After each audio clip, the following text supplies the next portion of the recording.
जिंतूर शहरातील महावितरण आणि नगर परिषद अंतर्गत नागरिकांची होणारी हेळसांड तात्काळ थांबवून नागरिकांना तात्काळ सुविधा उपलब्ध करा यासाठी माजी आमदार विजयराव भांबळे यांच्या प्रमुख उपस्थितीमध्ये राष्ट्रवादी काँग्रेस पार्टी शरदचंद्र पवार गट जिंतूर यांच्यामार्फत तहसीलदार यांना लेखी निवेदन देण्यात आलं। परभणी जिल्ह्यातील जिंतूर तालुक्यात नागरिक हवालदिल झाले असून 24 तास अखंडित वीज पुरवठा करण्यात यावा, जळालेले सर्व ट्रान्समीटर तात्काळ पूर्ववत सुरू करण्यात यावेत, सर्व ट्रान्सफॉर्मरला किटकॅट केबल नवीन टाकण्यात याव्यात, सर्व ट्रान्सफॉर्मरला एबी स्विच नवीन टाकण्यात यावेत, तुटलेले तार आणि मोडलेले खांब नव्याने बसविण्यात यावेत, महावितरण कार्यालयात उपविभागीय अभियंता यांनी पूर्ण वेळ देण्यास आदेशित करावे, महावितरण कर्मचारी यांच्या रिक्त जागा तात्काळ भरण्यात याव्यात, नगर परिषदमध्ये मुख्याधिकारी आणि इतर सर्व कर्मचारी पूर्ण वेळ देण्यात यावेत, पिण्याचे पाणी स्वच्छ आणि नियमित सोडण्यात यावे, शहरातील स्वच्छता राखण्यात यावी,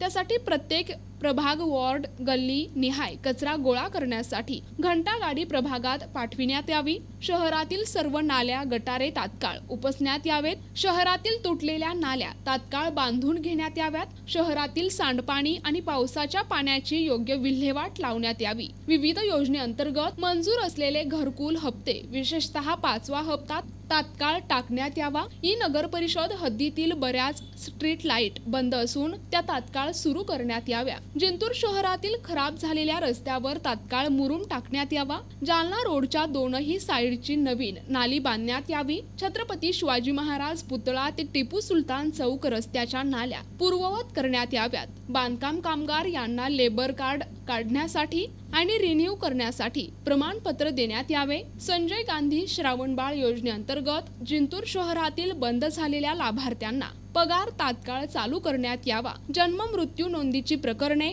तात्काळ निपटण्यात यावीत, जिंतूर शहरात धूर फवारणी करण्यात यावी, अशा अनेक मागण्या या निवेदनात करण्यात आल्या आहे। या सर्व मागण्या दिनांक 5 जुलैपर्यंत पूर्ण करण्यात याव्या, अन्यथा राष्ट्रवादी काँग्रेस पार्टी जिंतूर यांच्या वतीने कायदेशीर मार्गाने प्रशासनाच्या विरोधात तीव्र आंदोलन करण्यात येईल असा इशारा या निवेदनात देण्यात आला आहे। यावेळी राष्ट्रवादी काँग्रेस शरदचंद्र पवार पक्षाचे पदाधिकारी कार्यकर्ते तसेच नागरिक मोठ्या संख्येने उपस्थित होते। हे अधिकारी आपल्या तालुक्यामध्ये आहेत, या ठिकाणी एमसीबीचे अधिकारी नाहीत, या ठिकाणी कृषी विभागामध्ये अधिकारी नाहीत, तहसील ऑफिसला अधिकारी नाहीत, नगरपालिकेला नाहीत, पोलीस स्टेशनचा सुद्धा स्टॉप या ठिकाणी कमी आहे आणि एवढा मोठा तालुका 173 गावचा आणि त्याच्यामध्ये 65% अधिकाऱ्यांच्या पोस्ट या ठिकाणी व्हॅकंट आहे। खरं पाहिलं तर मी मुख्यमंत्री महोदयाला आजच्या या निवेदनाच्या निमित्तानं आवडून सांगणार आहे की मध्यंतरी त्यांनी मला वाटतं परभणीला मेळावा घेतला होता, काय ते मेळाव्याचं नाव मला काय लक्षात नाही, की जनतेचं उपक्रम शासन आपल्या दारी, आता शासन आपल्या दारी जो उपक्रम मुख्यमंत्री महोदयांनी या ठिकाणी राबवला, आता शासन आपल्या दारीचा काय उपयोग झाला हा प्रश्न मला मुख्यमंत्री महोदयाला आवडून विचारायचा आणि मुख्यमंत्री महोदयांनी सुद्धा या आमच्या जिंतूर तालुक्याची या मतदारसंघाची दखल या ठिकाणी घ्यावी। अनेक प्रश्न आहेत, आता त्या प्रश्नाच्या बाबतीमध्ये आम्ही प्रचंड एक आंदोलन आता काही दिवसामध्ये काढणार आहेत। शेतकऱ्याचा पीक विमा असेल, शेतकऱ्याचा एमसीबीचा प्रश्न असेल, या ठिकाणी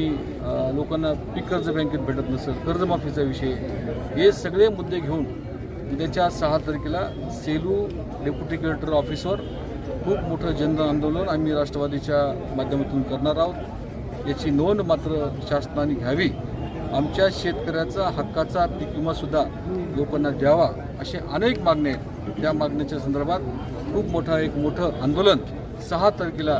सेलू या ठिकाणी करण्याचा निर्णय आम्ही सगळ्या शेतकऱ्यांनी कार्यकर्त्यांनी घेतलेला आहे आणि मला आज या ठिकाणी तहसीलदारला सांगायचं की आपण स्वतः याच्यात लक्ष घालावं व आमच्या जिंतूर शहरातले तालुक्यातले जे काही आमच्या सगळ्यांच्या मागण्या आहेत त्या मागण्याचा विचार या ठिकाणी व्हावा आणि त्यांची कामे करावे। प्रतिनिधी रियाज चाऊस, NTV न्यूज मराठी, जिंतूर, परभणी।